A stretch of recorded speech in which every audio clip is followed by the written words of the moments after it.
I'd like to, first of all, pay my respects to the traditional owners of the land that we are meeting on, the Gadigal people of the Eora Nation.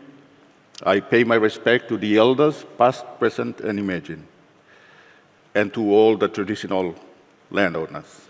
I acknowledge the presence of our Prime Minister, Honourable James Marape, Ministers of State, Vice Ministers of State, Governors, and Members of Parliament. Ladies and gentlemen, I'd like to talk about Kumul Minerals, our path going forward.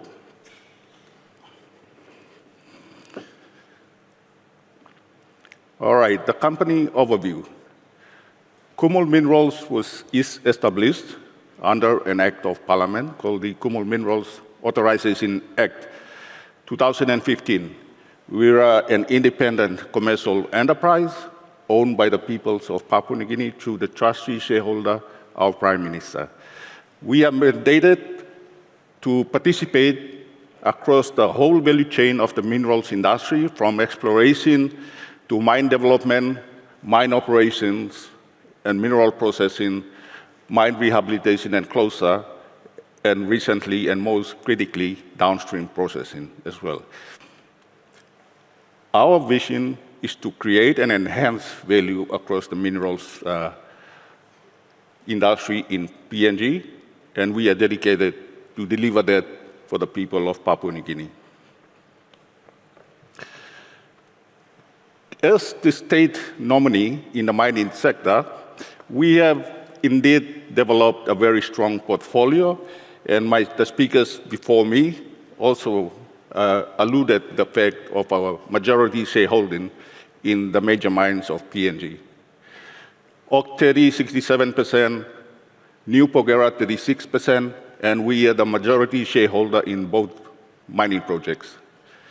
We hold a passive interest in Solwara 1, inherited from Petromin, and it's a monitoring brief for us. And recently, we have invested in Tolu Minerals, 3.2%. Immediately into the future, we are now talking with the state negotiating team for the state's participation in Wafu Golpu, for which Kumul will hold 20%.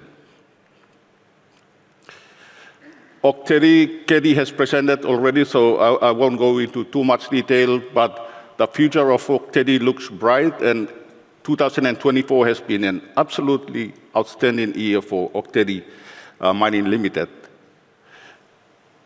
The strategic advantage that Kumul has with Okteri is that Okteri already presents valuable skills that are scalable and deployable across the whole mining industry in PNG, and we aim to take advantage of that in a partnership with Okteri's strategic future as Okteri becomes a strategic part of the expansion of Kumul Minerals. New Porgera Limited, as James, the Executive General Manager, has stated, the SBL was granted in October 2023, commercial production, operations commenced in December. Commercial production achieved what we call a commencement date on the 3rd of June 2024, and that's when New Porgera Limited started accruing operating costs as opposed to getting loans from Barrick. The long-term compensation agreement has been mostly completed. 14 out of 15 stakeholders signed up on that, and hopefully we get the compensation development, community development agreement completed soon.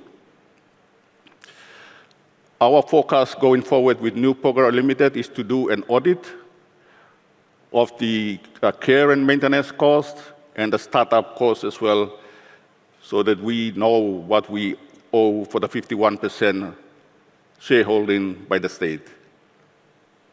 And we will carry the Enga provincial government and the landowners as well.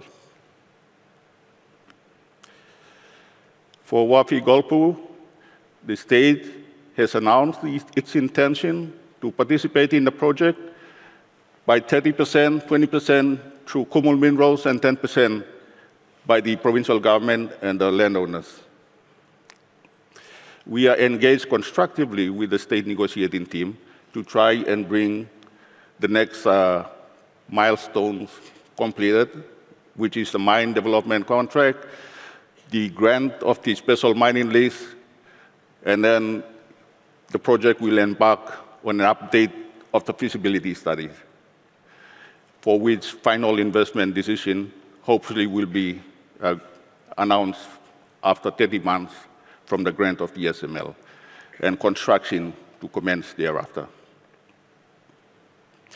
Our focus in Kumul Minerals, and we have taken the lead on ESG, it's absolutely critical for us to be able to show that we are a responsible minerals company in the sphere of ESG, so that when we are going out there to talk with potential financiers, we are received well.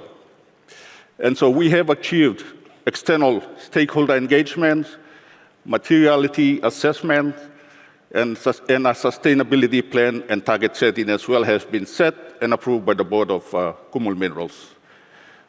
And following the approval, we will embark against our targets on annual sustainability reporting, and we have started phase 1 and phase 2 emissions baseline with our partner in ESG is KPMG, so thank you, Ceci Owago and your team. You're doing an excellent job. And of course, tailings management policy development as well. We have started some work into that one, and the resettlement development policy. So this is all part of the environment, social, and governance framework that we are building, and we have started on that work and going very well. Okay, I'll go very fast through this one. Our 2-year review, what we have done. We have restructured the board in Q1 of 2023. Now we have, I would like also, to acknowledge the presence of my board. My board chairman and the directors are here as well. The company restructure was completed in Q2 of 2023, and our short-term business plan was also completed in 2023. Our medium-term 2023 to 2027 corporate plan was completed and approved by the cabinet in Q2 of 2023, and our policy framework completed in Q4 of 2023. KMHL as a modern mining mineral corporation. Our corporate identity is well defined. Our sustainability focus is now the cornerstone of the way we do things. The growth of the Kumul Minerals portfolio is to develop more projects and produce more revenue across the whole value chain of the mining industry. We are embracing technology, cutting-edge technology that will help us grow in new areas of development of the minerals sphere. And we are actively pursuing partnerships with other participators in the industry. We have signed an MOU on downstream processing with the metallurgical company of China. And yesterday, very importantly, we signed an MOU with Santa Barbara for the state to be able to participate in the Simberi mining operations in the new sulfide expansion. The other aspect of that MOU is also to partner with Santa Barbara in the advanced stages of exploration, whereby we can drive what we call a regional consolidation strategic plan.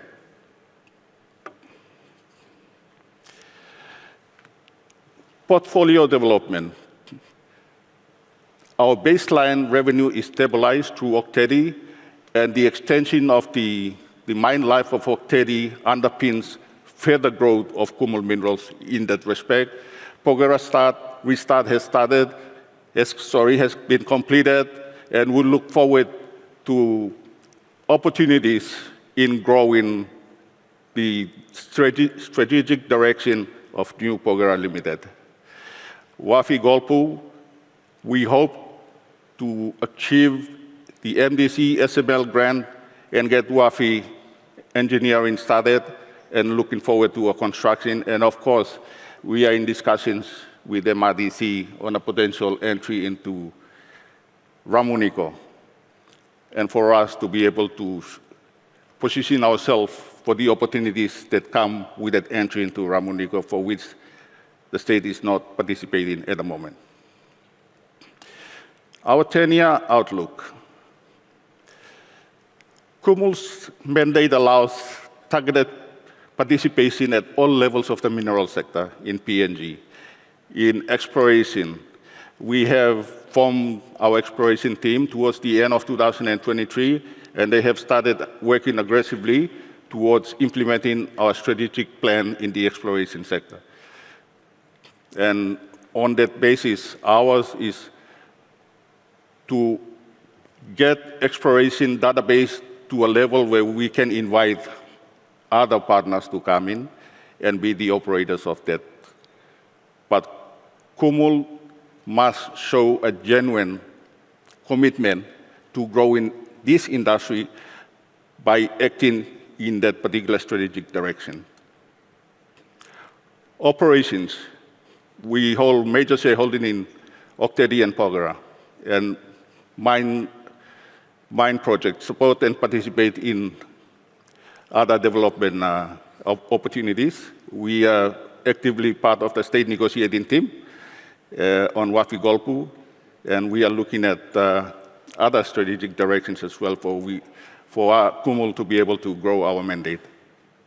Downstream processing, our gold refinery pre-feasibility was completed last year. It was presented to the state, and that's in partnership with Sun Engineering and Minco. Thank you, Mark. And we look forward to completing the full feasibility on gold refinery in March and April of next year. Our base metals, we are targeting nickel, cobalt, and copper downstream smelting and refining. And those studies are well advanced with the Ramu-Nico MCC partnership. And a new direction that we have started looking as well is the tailings reprocessing studies. 10-year plan, so we look, our portfolio is already strong, but it will be very strong within the next 10 years. We have Oktedi, we have Porgera, we have Wafi coming on stream. Ramu also contributing to our revenue. Tolokuma is potential upside. And of course, the Saltwater one, which we hold at this particular point, and Simberi as well, contributing to the revenue base of Kumul Minerals. The next generation of projects along the line, Frida River, and I see Phil here with his team, so we hope to be engaging with you and your team shortly on Frida River. The Kumul Minerals Gold Refinery, the base metal smelting and refining.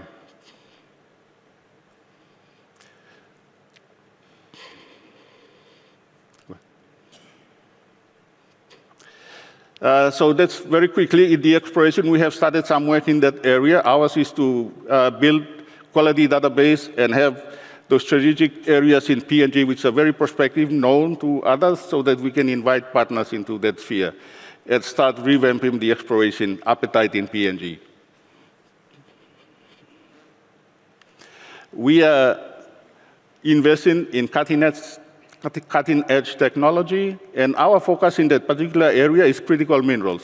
We would like to start building a database on critical minerals where its occurrences are in PNG, and again, a strategic marketing position.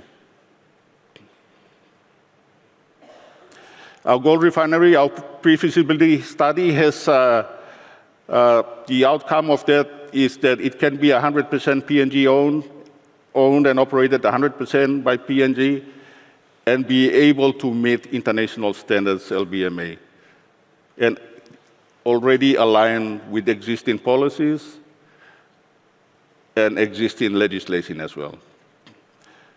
Definitive feasibility will be completed early 2025. Base metal, we aim to conclude those studies as well pretty shortly within the next couple of months. There you go. Yeah, we have a lot of work to do. Thank you very much.